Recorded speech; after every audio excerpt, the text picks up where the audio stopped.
Na hizi ni dalili ambazo zinaonyesha mgonjwa wa sukari yako imeweza kuongezeka kwenye mwili wako. Endapo ukipitia dalili hizi, basi fahamu kuwa kiwango chako cha sukari kimeongezeka kwenye mwili wako na unatakiwa kuweza kuchukua hatua kwa ajili ya kusaidia viwango vyako vya sukari virudi kwenye uwiano wa kawaida, kwani endapo ukipuuzia, sukari yako itaanza kusababisha madhara makubwa sana kwenye mwili wako wewe mgonjwa wa sukari.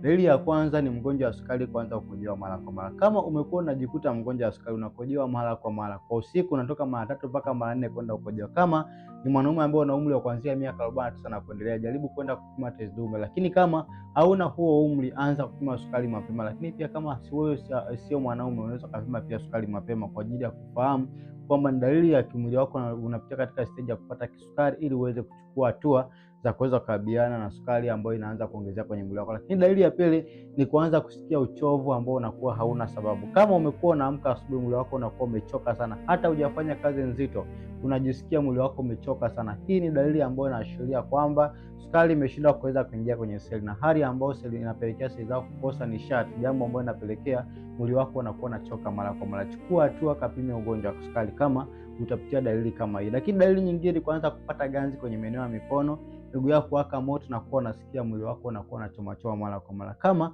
umekuwa unapata ganzi kwenye miguu yako inawaka moto, mwili wako unakuwa unachoma mara kwa mara, hivi ni viashiria ambavyo vinaonyesha sukari yako imeanza kuwa hatari kwenye neva za fahamu. Sukari yako imeanza kuwa hatari kwenye mishipa ya damu, hali ambayo inapelekea neva zako za fahamu kuanza kuungua na sukari ambayo ni nishati kwenye mwili wako, lakini pia inakwenda kuathiri mzunguko wa damu. Ndio maana miguu inawaka moto, mwili wako unachoma, lakini pia unapata ganzi za mara kwa mara. Dalili ya mwisho ni kuanza kusikia njaa za mara kwa mara. Kama wewe ni mgonjwa wa sukari, kwa muda mfupi tu baada ya kutumia chakula unasikia njaa kali sana, hii pia inaweza kuwa dalili ambayo inakuashiria mgonjwa wa sukari mwili wako katika stage ya kupata changamoto ya ugonjwa wa sukari.